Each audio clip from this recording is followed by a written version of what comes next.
Mark Thompson adjusted his hat and tugged his belt into place, feeling the familiar weight of his badge and holster as he started his morning patrol. This was a wealthy neighborhood, the kind with gated homes, polished cars, and manicured lawns that seemed too perfect to touch. For Mark, this area symbolized safety and order, the way things ought to be. His superiors often praised him for his commitment to keeping the right people in and the wrong people out. That commitment gave him a sense of purpose, a certainty that what he was doing was right. It was early, with a faint mist lingering over the street, and Mark noticed how the morning quiet made each sound stand out sharply. He looked for anything out of place, any detail that might disrupt the calm. To him, part of keeping this area safe meant recognizing who belonged and who didn't, even if that was something he wouldn't say aloud. He had his routines, his patterns of thought, and he rarely questioned them. As he drove through the tree-lined streets, he spotted a silver sedan parked along the curb, its occupant a woman with dark skin who appeared focused on a small stack of papers in her lap. She didn't look particularly suspicious, but there was something about her that felt different. Not out of the ordinary, perhaps, but not typical for this part of town either. Mark slowed down, eyeing the car, letting assumptions fill the silence between them. A few moments later, his radio crackled, snapping him back to reality. "Thompson, you're clear for another hour," came the dispatcher's voice. Mark pressed the button to respond, his eyes never leaving the car. "Copy that," he muttered, more to himself than to the dispatcher. He hesitated, but the longer he stared, the more he felt compelled to check things out. She didn't seem dangerous or out of place in any overt way, yet something within him was nagging. Something told him that maybe she shouldn't be here, alone in this neighborhood, just sitting. Mark's thoughts drifted to how he might explain this if anyone asked. He was protecting the area, ensuring nothing disrupted its tranquility, he told himself. No harm in a quick check, he reasoned. Mark pulled his patrol car over, the gravel crunching softly under the tires as he came to a stop a few feet behind the silver sedan. He took a deep breath, adjusting his belt out of habit.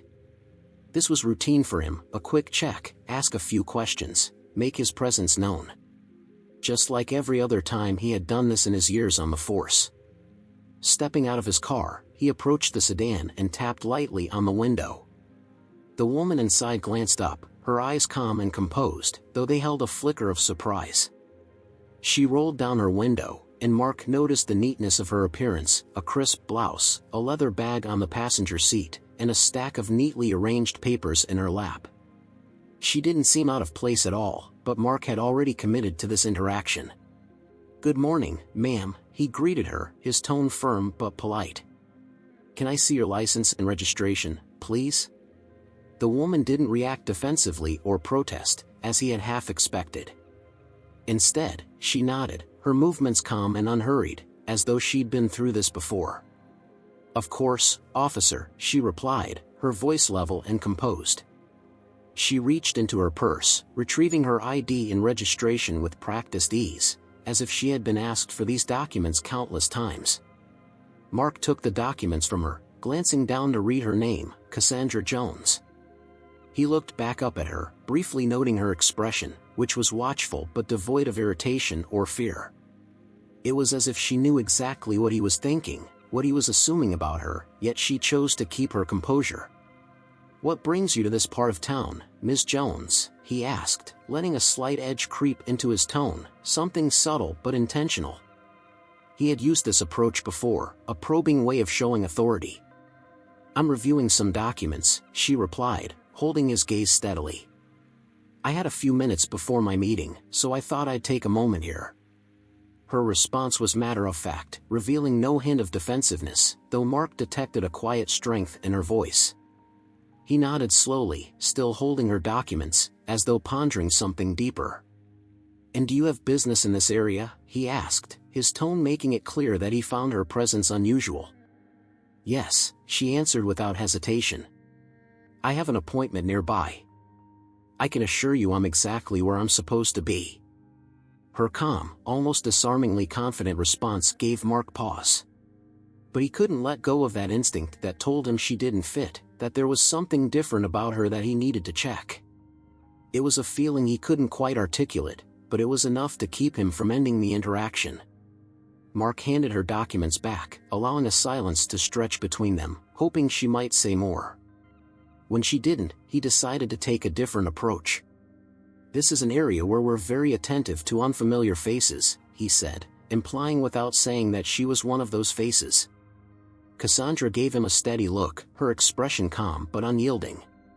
"Thank you, officer. I understand the importance of safety. I'm glad you're here to ensure that."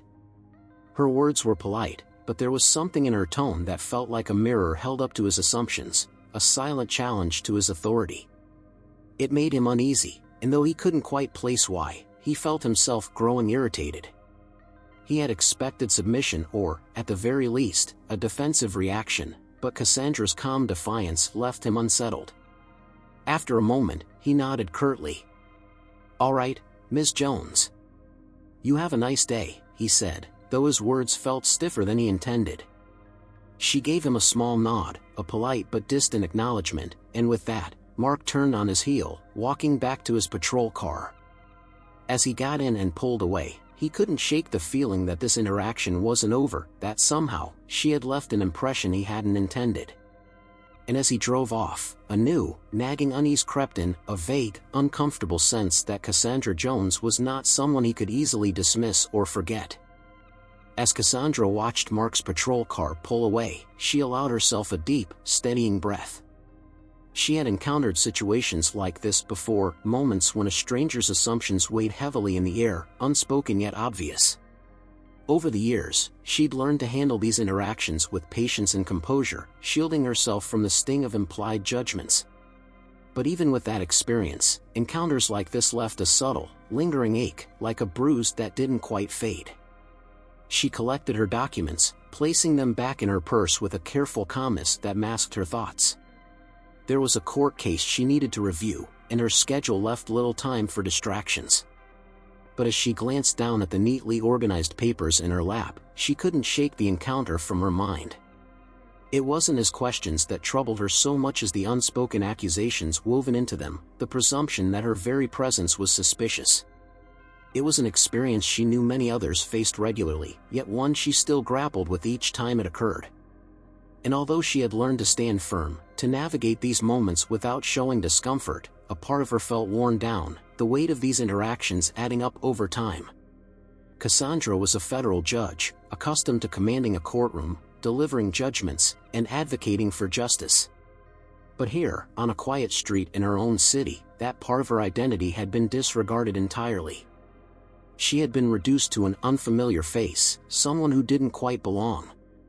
The thought was sobering, and it left her feeling both defiant and strangely vulnerable.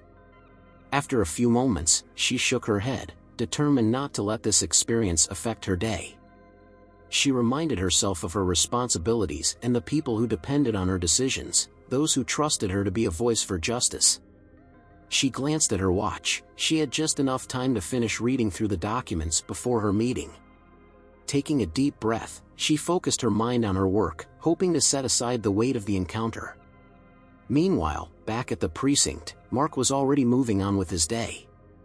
He had written up a brief report on the interaction, noting the time and location out of habit, although it seemed like a trivial encounter. He didn't mention any specifics about Cassandra or the discomfort he felt when she responded with quiet confidence.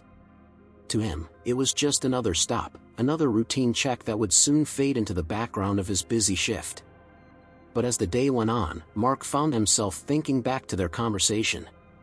Her face, calm and unperturbed, stayed with him, surfacing between tasks like an image he couldn't quite shake. He tried to dismiss it, telling himself it was nothing more than another routine stop, but he couldn't deny that something about her had unsettled him.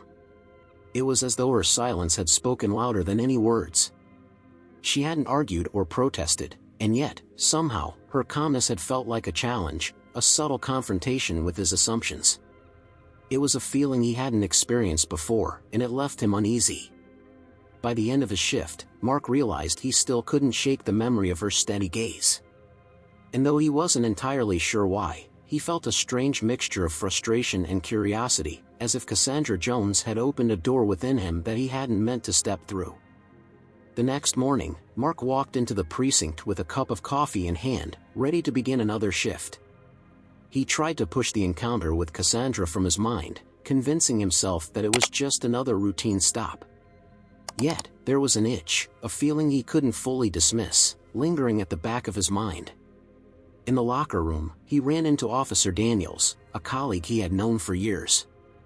They exchanged the usual greetings, and, without quite knowing why, Mark found himself recounting the story of his encounter with Cassandra. He described her calmness, her almost defiant poise, trying to make sense of why it had unsettled him so much. "She just didn't react like you'd expect, you know," he said, shaking his head as if the memory puzzled him. "Most people get a little flustered, maybe a little defensive. But she was completely unbothered." Daniels raised an eyebrow, a knowing smirk creeping across his face. "Did you say her name was Cassandra Jones?" he asked, his tone casual but curious. Mark nodded. "Yeah, that's the name on her ID." "Why?" Daniels chuckled softly, shaking his head in mild disbelief. "You don't know who she is, do you?" Mark felt a slight twinge of embarrassment. He prided himself on being thorough, yet he hadn't thought to dig deeper into her identity after the encounter. "No." "Should I?" he asked, trying to sound unaffected. "She's Judge Cassandra Jones," Daniels replied, his smirk widening as he saw the surprise flash across Mark's face. "Federal judge, actually. She's been all over the news. The media loves her, she's worked on some big civil rights cases in the past few years. She's a pretty big deal." Mark blinked, stunned. "A judge?" He replayed the interaction in his mind, the implications settling over him with a heavy weight. All his assumptions, the subtle disrespect, the way he had scrutinized her without reason, it all suddenly seemed glaringly, painfully wrong. He could feel his face growing warm, the embarrassment intensifying as he thought about how dismissively he had treated her. He hadn't just stopped an unfamiliar face on the street, he had humiliated a federal judge. And not just any judge, but someone who had dedicated her life to fighting for justice and equality, issues he suddenly realized she knew far more about than he did. Daniels clapped him on the back, breaking the silence. "Guess you didn't see that one coming, huh? Careful who you mess with, Thompson. People aren't always who you think they are." Mark forced a tight smile, but inside, a storm was brewing. His mind raced, replaying every detail of his encounter with her, every assumption he had made, every word he had spoken. He'd been so certain of his own judgment, so quick to put her in a box without questioning his own biases. The embarrassment turned into something deeper, a mixture of shame and regret. He hadn't just made a simple mistake, he had revealed something about himself that he hadn't been ready to see.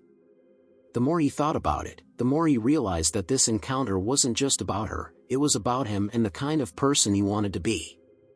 He spent the rest of the day in a distracted haze, the truth of his actions weighing heavily on him. That night, as he lay in bed, Mark knew he couldn't just let this go. He had to make it right, or at least try to. But he also knew that making amends wouldn't be as simple as an apology. It would mean facing a part of himself that he had long ignored. And so, with a mixture of determination and trepidation, he resolved to find a way to confront his own actions, even if it meant acknowledging a truth he'd rather not see. Mark spent the next morning feeling the full weight of his encounter with Judge Cassandra Jones. He kept replaying every moment, every word he had said, every assumption he had made. The realization that he had approached her with unfounded suspicion, all because of his own ingrained biases, gnawed at him in a way he couldn't shake. As he walked into the precinct, his usual sense of purpose felt clouded. He wasn't sure who to talk to about it, most of his colleagues would probably shrug it off, dismissing it as an insignificant interaction. But to Mark, it no longer felt insignificant. He saw now how easily he had labeled someone, disregarding their dignity and worth without a second thought. The morning passed in a haze until he saw his supervisor, Sergeant Davis, walking down the hall. Sergeant Davis was known for his fairness and had a reputation for guiding officers who struggled with the moral complexities of their work. Taking a deep breath, Mark approached him. "Sergeant, can I have a word with you?" he asked, his voice hesitant but resolute. Davis nodded, gesturing toward his office. Once inside, Mark closed the door, suddenly feeling the weight of what he was about to admit. It wasn't easy to be vulnerable, to reveal his own flaws, but he knew he had to face it. "I made a mistake," Mark began, his voice low. "Yesterday, I stopped a woman, Judge Cassandra Jones, and I treated her with less respect than I should have." Davis studied him, his expression serious but not unkind. "Why do you think that happened?" Mark hesitated, the words catching in his throat. "I guess I saw her in. I made assumptions. Assumptions I had no right to make. I didn't know who she was, but I let my own judgments lead me." Davis nodded slowly, his gaze unyielding. "Mark, it's good you're recognizing that. A lot of officers never even get to that point. The question is, what do you want to do about it?" Mark hadn't expected such a direct question, but he appreciated it. He had come to Davis hoping for guidance, but he realized that he needed to find his own path forward. "I don't know yet," he admitted, his voice barely above a whisper. "But I know I can't just let it go. I need to make it right somehow." Davis leaned back in his chair, thoughtful. "You know, there's a program for officers who want to deepen their understanding of community relations, especially when it comes to addressing biases and improving empathy. It's not a punishment, far from it. It's an opportunity to learn, to broaden your perspective. Maybe it's something to consider." Mark nodded, feeling a surge of relief.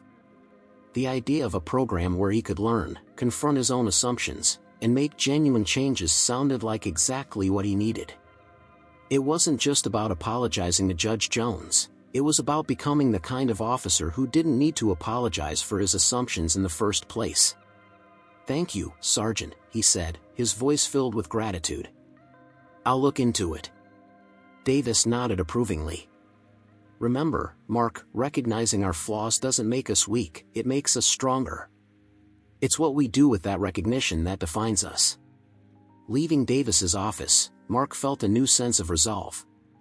He knew it wouldn't be easy, and he'd have to confront some uncomfortable truths, but he was determined to change. For the first time, he understood that this wasn't just about him, it was about the people he was supposed to serve and protect. Later that day, he found himself reading about the program Davis had mentioned, feeling both a sense of dread and a flicker of hope. A few days later, Mark was assigned to assist with security at a community event held at the local courthouse. As he arrived, the large crowd and bustling energy filled him with an unusual sense of anticipation. He knew Judge Cassandra Jones would be present, as one of the keynote speakers on community justice. He had debated with himself for hours on whether he should approach her and apologize directly, yet each time he considered it, a wave of anxiety washed over him. Inside, the courthouse was crowded with people from various community organizations, city officials, and local leaders. Mark spotted Judge Jones across the room, standing with a small group of people, her presence commanding yet approachable. She appeared in her element, surrounded by colleagues and supporters, speaking calmly and clearly as she shared her perspective on justice and equality. Observing her in this light, Mark felt his earlier assumptions about her weigh even more heavily on him. Eventually, the room quieted, and Judge Jones took her place at the podium. Mark listened intently as she began her speech, captivated by the authority and compassion in her voice. She spoke about the need for empathy within the justice system, stressing that it wasn't enough to enforce laws, it was crucial to understand the people behind each case, each story. "The most challenging part of justice," she said, her gaze scanning the room, "is recognizing our own biases, our own flaws, and being willing to confront them. Without that self-awareness, we risk becoming barriers to the very justice we seek to uphold." Her words pierced through him, reflecting everything he had been grappling with. He realized that this moment wasn't just about making amends with her, it was about holding himself accountable and learning to be better. After her speech, the room filled with applause, and people began dispersing, breaking into small groups. Mark's heart raced as he approached her, waiting for a moment when she was alone. When their eyes met, he saw a flicker of recognition in her gaze, though her expression remained neutral. "Judge Jones," he began, his voice wavering slightly. I'm Officer Mark Thompson. I wanted to speak with you, if you have a moment. She regarded him calmly, her expression giving nothing away. Of course, Officer Thompson, she said, gesturing toward a quieter corner of the room. How can I help you? Mark took a deep breath, feeling the weight of his words before they even left his mouth. I wanted to apologize for our interaction the other day, he said, his voice filled with sincerity. I treated you with disrespect, based on assumptions that I now realize were unfounded and wrong. I'm truly sorry. Cassandra listened, her gaze steady but not unkind. She seemed to weigh his words carefully before she responded. Thank you, Officer Thompson, she replied, her voice calm. I appreciate your apology. But the real question is, what are you going to do with that realization? Mark nodded, expecting the question. I'm actually planning to attend a program on community relations and bias training. I know it's just a first step, but I want to understand and confront my own biases. I need to be better, for the community I serve. A faint smile touched Cassandra's lips, a sign of encouragement. That's a good start, she said. Awareness is the first step toward change, but change takes commitment. The fact that you're taking responsibility speaks volumes. Keep challenging yourself, Officer Thompson. Justice requires us to be constantly self-reflective, and that's a lifelong journey. He nodded, feeling a wave of relief mixed with resolve. Her words, though simple, resonated deeply. For the first time since their initial encounter, he felt as though he was on the right path, not just to make amends, but to truly change. As she turned to rejoin the gathering, Mark felt a sense of gratitude. Her calm grace had given him a chance to confront himself in a way he never had before. Watching her walk away, he understood that this was only the beginning of a journey that would demand honesty, humility, and a willingness to learn. And he knew, deep down, that it was a journey he was finally ready to take. In the days following his conversation with Judge Jones, Mark felt a renewed sense of purpose, though it was accompanied by an unsettling vulnerability. He'd started the bias training program his supervisor had recommended, joining a small group of officers and community members, each with their own reasons for being there. Some officers looked skeptical, others resigned, but Mark remained focused, determined to learn from this experience. On the first day of the program, the facilitator, an experienced former officer named Robert, began by sharing a powerful story about a time he, too, had misjudged someone based on their appearance. The story was deeply personal, filled with regret and, ultimately, redemption. Listening to Robert, Mark saw a reflection of himself and realized he wasn't alone in this journey. Each of us carries assumptions, Robert said, his voice even but filled with conviction. It's natural to form opinions based on past experiences, but those assumptions can be dangerous. They can lead to misunderstandings, mistrust, and injustice. Our job is to protect, not to judge based on appearance alone. The words struck a chord in Mark. He'd heard this message before, but never in a way that felt so personal, so relevant. He thought back to his encounter with Cassandra, how easily he'd let his assumptions shape his behavior toward her, even though she'd done nothing wrong. The shame returned, mingled now with a sense of resolve. Over the next few weeks, the training sessions challenged him to face uncomfortable truths about himself. They discussed systemic issues, shared stories of times they'd been on both sides of prejudice, and examined how small acts of bias could create walls between people. Mark found himself drawn into these discussions, feeling both humbled and empowered. The training wasn't just about addressing mistakes, it was about rebuilding a foundation of respect and empathy from the ground up. One afternoon, after a particularly intense session, Robert pulled him aside. Mark, you seem like you're taking this seriously. I can see it in the way you listen, the questions you ask. Mark nodded, grateful for the acknowledgement. It's harder than I thought it would be, he admitted. I didn't realize how much I still have to learn. But I want to do better. I don't want another person to feel like Judge Jones did. Robert smiled, a look of understanding in his eyes. That's the right attitude. Change isn't easy, and it's not quick. But each step matters. Keep pushing yourself, and remember, this journey doesn't end when the training does. It's ongoing." Mark thanked him, feeling a sense of validation. He was beginning to understand that real change wasn't a destination but a commitment, something he would have to work at each day.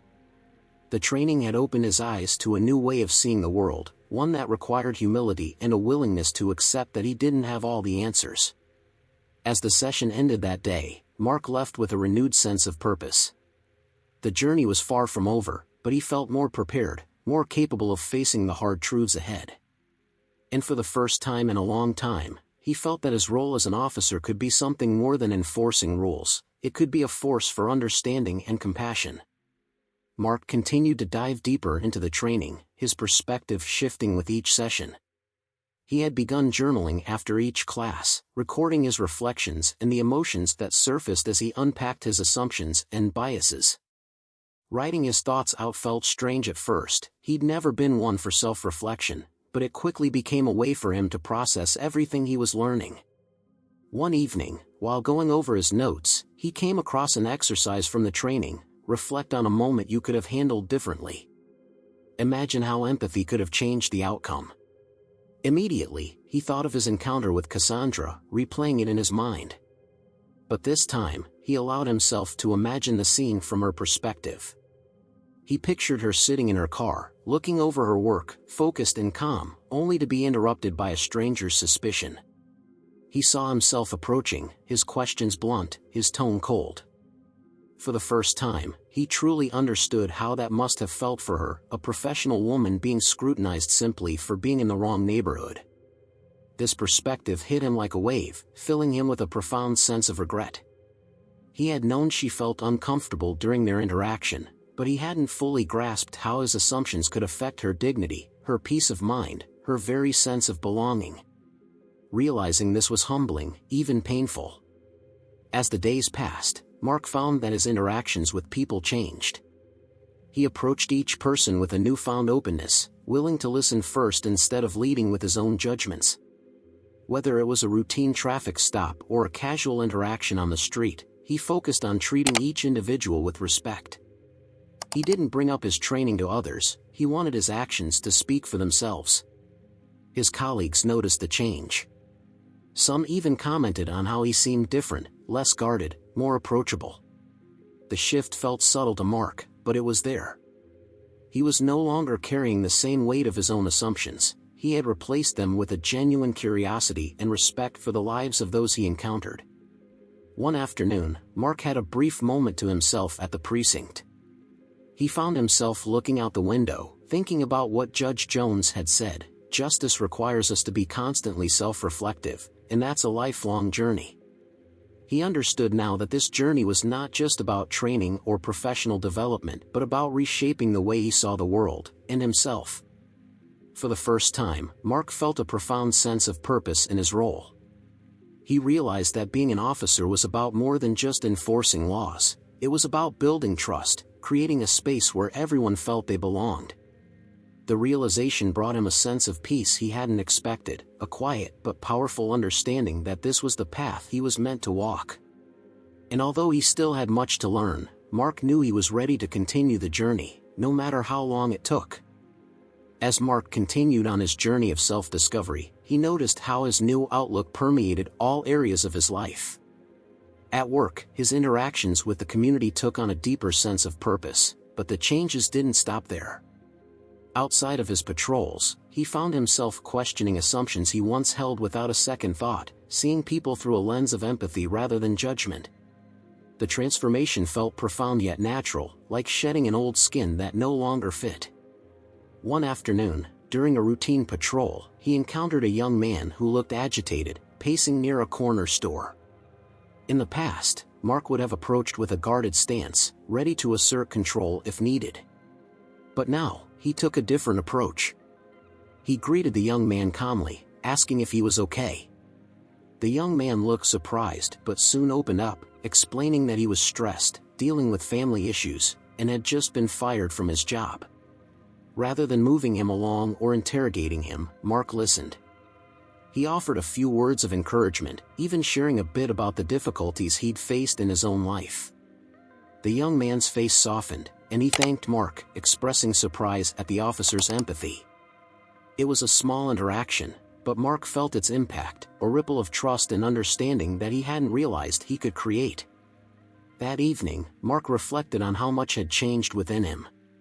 Just a few weeks ago, he might have overlooked that young man's struggles, seeing only what he expected to see. But now, every encounter felt like an opportunity to connect, to honor the humanity of each person he met. His transformation was quiet but powerful, a shift that felt as much spiritual as it did professional. At the precinct, a few colleagues began to take notice. Officer Daniels, who'd teased him when he first learned about Judge Jones, commented on the change. "You're different, Thompson," he said one day, a hint of admiration in his tone. "I don't know what it is, but it suits you." Mark simply nodded, offering a quiet smile. He didn't need recognition or praise. He was driven by a sense of inner peace, a feeling that he was finally aligned with his own values. The road he was on wasn't just about making amends for one mistake, it was about building a life he could be proud of, one interaction at a time. Later that night, as he reflected on the journey that had brought him here, Mark felt an overwhelming sense of gratitude. He was grateful for Judge Jones's grace and the challenge she had posed to him, a challenge that had forced him to look within. He felt as though he was beginning to understand the true purpose of justice, not just enforcing the law but embodying the empathy and respect that would make others feel seen and valued. He knew his journey was far from over, but for the first time in his life, he felt truly free from the constraints of his own biases. And he knew, deep down, that he was becoming the kind of person, and the kind of officer, that he had always aspired to be. Several weeks after completing his training, Mark heard about a community event aimed at strengthening relationships between law enforcement and the people they served. Judge Cassandra Jones was scheduled to speak, and Mark felt a pull to attend, both to hear her message and to express his gratitude for the profound changes her challenge had inspired in him. The event was held in a local community center, buzzing with energy as people from all walks of life gathered. Community leaders, activists, law enforcement officers, and local residents filled the room, their shared presence a testament to the potential for understanding and collaboration. Mark took a seat near the back, listening quietly as Judge Jones took the stage, commanding the room with her usual blend of authority and empathy.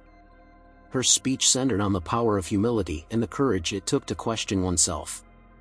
"Justice," she began, her voice steady and clear, "is not only about enforcing the law but about seeing each person as a human being worthy of respect, compassion, and understanding. True justice means acknowledging that we don't always get it right, and having the humility to grow from those moments." As she spoke, Mark felt her words resonate deeply within him.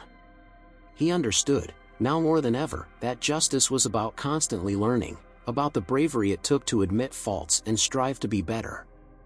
It was a lifelong journey, just as she had said, and he felt a surge of pride that he was part of that journey.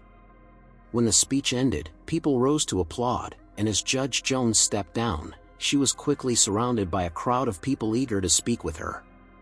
Mark waited, watching as she moved through the room with grace and attentiveness, giving each person her full attention.